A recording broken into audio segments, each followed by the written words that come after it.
வணக்கம். இன்றைக்கி நம்ம மகாநதி சீரியலில் என்ன நடந்தது அப்படின்னு யோசிச்சு பார்த்தோம்னா, ஒன்றும் பெருசாக நடக்கலைங்க.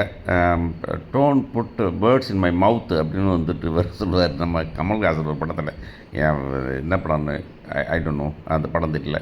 அந்த படத்தை சொல்லுவார் அவர், என் வாயில் வார்த்தையை போடாதப்பா அப்படின்னு சொல்லுவார். அந்த மாதிரி தான் என்ன ஆகுது அப்படின்னாக்கா, நம்ம பாட்டியும் சித்தியும் வந்து ரொம்ப பேசுகிறாங்க. சித்தியெல்லாம் வந்துட்டு சித்தி பேசுகிறதுக்கெலாம் வந்துட்டு கொஞ்சம் கூட நியாயமே இல்லை. ஆனால் பேசுகிறாங்க. ஆனால் பேசிவிட்டு கையெழுத்து போடு, என்னத்துக்கு இப்போ உனக்கு பணக்கார வாழ்க்கை பிடிக்கி போச்சு, உனக்கு அந்த பணக்கார வாழ்க்கைக்கு அழகிறியா அன்றைக்கி அப்படின்னு கேட்குறாங்க அவங்க. பாட்டியை ரொம்ப டீசெண்டாக நினச்சிருந்தம்மா.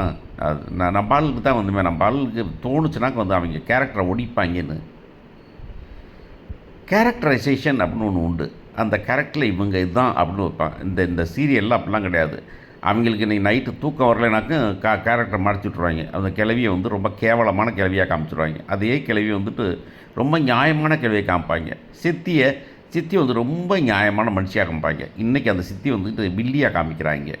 என்னங்கடா அப்படின்னாக்கா, நினச்சதெல்லாம் மாற்றுவோம்ல நாங்கள் அப்படின்னு. ஆனால் நீங்கள் பண்ண கேரக்டர் தானப்பா, நீ தானே முதல்ல பண்ணியிருப்ப. சித்தினா எப்படி இருப்பாங்க, பாட்டினா எப்படி இருப்பாங்க, காவேரினா எப்படி இருப்பா அப்படின்னு சொல்லுவீங்களே நீங்கள். ஏன்டா இதெல்லாம் மாற்றுறீங்க அப்படின்னாக்கா, என்ன பண்ணுறது, இன்றைக்கி எனக்கு தூக்கம் வரல மாற்றிட்டேன் அப்படிங்கிற மாதிரி தான் மாற்றுறாங்க. அவங்க சித்தியெல்லாம் பேசுகிறது ரொம்ப அசிங்கமாக இருக்குது நமக்கு. இந்த பொண்ணு சொல்கிறது கடைசியாக வந்துட்டு, சரிங்க கையெழுத்து தானே போட சொன்னார், யார் விஜய் தானே கேட்டார் கையெழுத்து, விவகாரத்தை அவர் தானே கேட்டார், அந்த கையெழுத்து அவரே போட சொல்லுங்கள் அப்படின்னு கேட்கும்போது, அங்கே மட்டும் காவேரியாக இருக்காங்க. நீ கையெழுத்து வாங்கிட்டு வா, நான் படிக்கிறேன் அப்படின்னா உடனே வந்துட்டு வேறு வழியே இல்லாமல் கடால் அப்படின்னு கிளம்பி ஓடுறாங்க அவங்க வாட்டில் அப்படின்னு.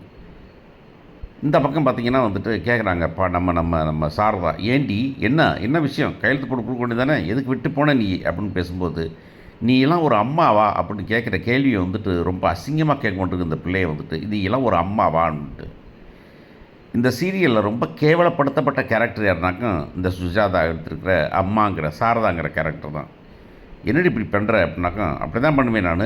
எனக்கு என்ன 2 பொம்பளை வந்து பேசிட்டாளுங்க, 2 பொம்பளை பேசுனதுக்காக நீ வாழ்க்கையை விட்டுருவியா நீ அதான் திரும்ப நேற்றுக்கிற கேள்வி தான், யமுனா வாழ்க்கையை விட்டியா நீ விட்டு வந்துட்டியா, யமுனாவோட அம்மா உன்னை கேவலப்படுத்தவிட அவங்க கேவலப்படுத்திட்டாங்க அப்படின்னு கேட்டாங்க.